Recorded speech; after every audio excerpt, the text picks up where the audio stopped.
What is good, brother? If you look at Gen Z, objectively, absolutely effed, screwed, completely brainwashed by porn, media, and it seems hopeless. And if you're watching this video, I want to give you 5 evident reasons as to why Gen Z is screwed and brainwashed by porn in particular, but I also want to give you hope, inspiration, and actual action steps that you can take to detox porn, eliminate from your life, and also to save this culture that we're in, okay? First reason, porn is brainwashing Gen Z, this generation, is because porn leaves you with the conclusion that porn equals sex. Porn equals intimacy. I will make the fervent statement right here, right now, that porn is actually the opposite of sex. The opposite. It's confusing because we tend to conflate two things, and we say that because of the content and nature of porn, we therefore conclude in the brain level, in the dopamine level, that porn equals sexual satisfaction. Where in fact, the end result of a porn binge watching session, view, masturbating, is what? The end result is isolation, being alone, not children, not procreation. However, the end result of an intimate relationship as is designed by God, the end result is a reciprocal relationship of trust and love and mutual respect where you give to each other, and as a result, children are born, procreation happens, and the end result is connectivity. Porn side, the end result is isolation. On the genuine sexual relationship, the end result is connection. Two opposing forces. So I will make the argument, and many have, that porn is actually, if you look at it from a long-term perspective, the end result is isolation, is the opposite of sexuality. And we have been tricked into believing that this is reason number 2, guys. The reason number 2 that porn has brainwashed you and this generation, Gen Z in particular, is that we've been led to believe that porn is the reason that we have porn dependencies and porn use and addictions is because of a sex drive issue. First of all, if porn equals sex, then the reason I have a porn addiction, it must be reasonably concluded that I have a high sex drive. It's a sex drive issue. We know this not to be true. As a matter of fact, people who are in healthy relationships and having sexual relations do struggle with crippling porn addiction. How many married men in this world who are happily married in sexual intimate relationships struggle with crippling addiction? I was one of them. Guys, go watch my other video on this very topic. I know from my personal, professional consulting career and experience that when people are in sexual relationships, they do not stop the porn. So it is evidence that it's not primarily a sex drive thing. Sex drive does play a part into it, but it is a fallacy to conclude that sex drive is the biggest contributing factor that equates to a porn addiction. Not. And what happens, the problem with labeling sex drive as the main issue is that you don't know how to address the root issue, which is why you keep being led to confusing conclusions, because you think, and people are led to believing that because I have such a high sex drive, that is why I can't break free from porn, where in fact it is a complete fallacy and not true. All right, and I talk endlessly on this channel about what the root reason is, so be sure to watch those videos. The third evident reason as to why we've been brainwashed and how we've been brainwashed is that we've been told to think that porn is a reasonable outlet to deal with difficult emotions in life. From a very young age, usually teenagehood or earlier, we're led to believe that because I'm stressed, because I'm lonely, because I'm bored, these difficult emotions are bad and should be squashed and numbed to the point where we just try to stop feeling those emotions. And we go to porn, you go to porn to soothe yourself. And you've been trained to believe that it makes you feel better, it makes your stress go away, it makes your loneliness and your boredom go away. And therefore that is a good thing. It is not a good thing. Here's why. Maybe in a temporary short-term gratification perspective, it helps soothe it immediately, but so does every drug on the planet. Cocaine, heroin, nicotine, smoking, alcohol, whatever you want, guys, they all have the same effect. It can take you from stress out of your mind to instant relaxation. That is exactly what a drug does. And if you do that over an extended period of time, let's say years or decades even, guess what happens? You do not know how to deal with emotions. You do not know how to utilize your stress or boredom or loneliness to your advantage but instead you label it subconsciously as, oh, boredom is bad.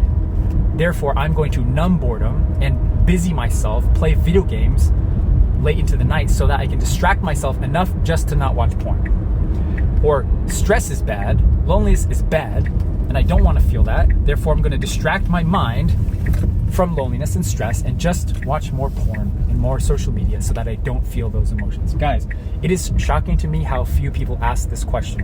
Why are we instilled the feelings of stress and boredom and loneliness? Why do those emotions fundamentally at the human level exist throughout all of history? If you can answer that question, you can start to address them at the root issue and utilize those emotions to your advantage instead of trying to squash them. The fourth evident reason that is pointing to the reality that this generation, Gen Z, is being brainwashed by porn is that we believe that porn is healthy. How many times have you heard this, guys? How many times have you believed this yourself? It is subtle, but it's insidious and it's constant and it's prevalent in every aspect of the online culture in our current narrative, especially in the West. If you go and ask any stranger on the street, ask them, go ahead, is watching porn and masturbating healthy or unhealthy behavior? Most people will say, because I've asked them, oh, it's normal.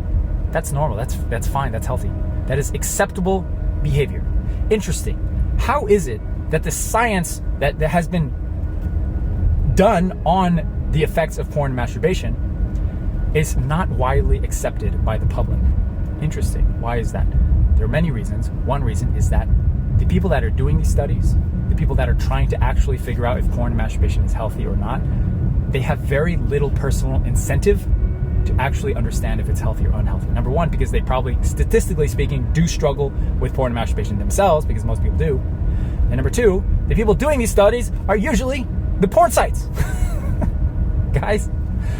And there's this clear cultural narrative going on right now that you should explore your sexuality and porn is healthy and you should explore it with your partner and it's perfectly human behavior. This is a cultural trend that's going on right now. If you have half a brain, guys, and you ask yourself, is watching super normal sexual content online and masturbating by myself to that content, which is what most people are doing, is that healthy or unhealthy? Think about it logically for just a second. Not what people say is healthy and unhealthy. Not what the TED Talks are telling you is what healthy or unhealthy. Not what the Google searches say, guys. But ask your conscience for just a second. Does that sound like behavior that you want in your life? Does that sound like the man that you want to be, the husband that you want to be?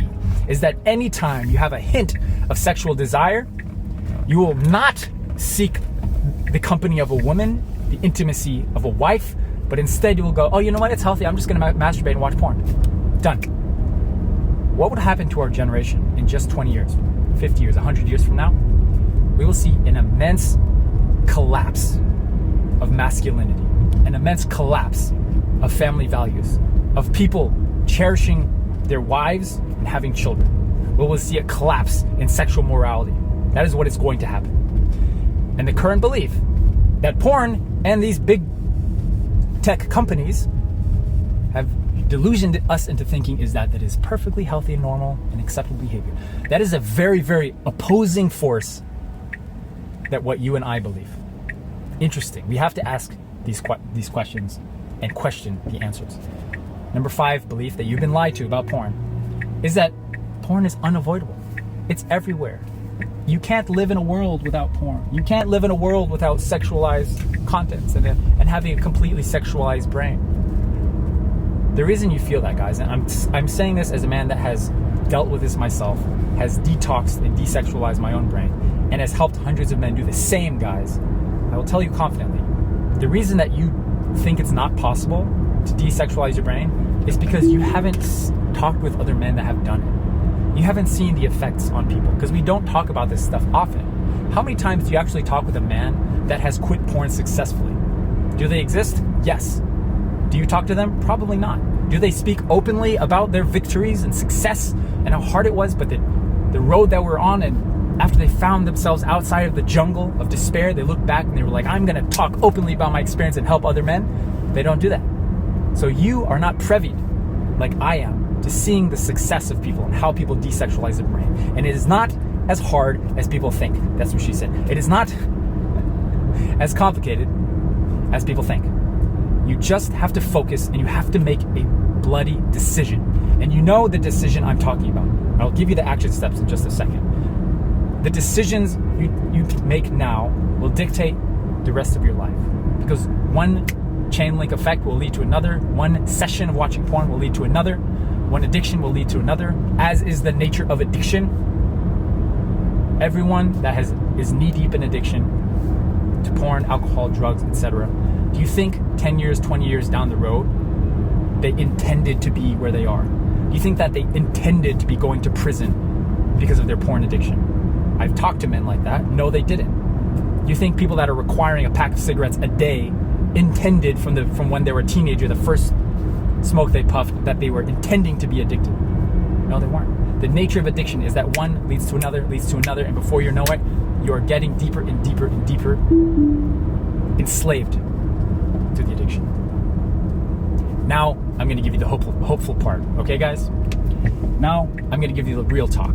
Now, I'm going to give you the actual life-changing actions you can take, that if you take to heart what I'm about to say, I've got nothing to sell you here, guys. There is no magical course that I'm going to pay you. You're going to spend thousands of dollars to get this information. This is my life work. My career is based around helping people do this. And I'm going to tell you. So please have the confidence that what I'm about to say to you will change your life if you take action. All right? The first thing you need to do is detox all sexual media. Everything. And I know what goes through your head. I've been through this process with so many men, guys. I've been through this process myself. Oh, I can't give up YouTube. I can't give up Instagram or TikTok. It's part of my unwinding, my relaxation. It's educational. I use YouTube for education. Yeah. Show me exactly your history and point to me which videos you've watched is educational. I will guarantee you that the vast majority of the content you consume online is not educational. It's mindless. And that's not your fault. Whose fault is that? Actually, it's all of our fault, because we create the algorithm, and YouTube and Instagram and TikTok's only objective, guys, is to get you addicted to their platform. That's their number one metric of success. Number one. That's all they care about. That is what they care about.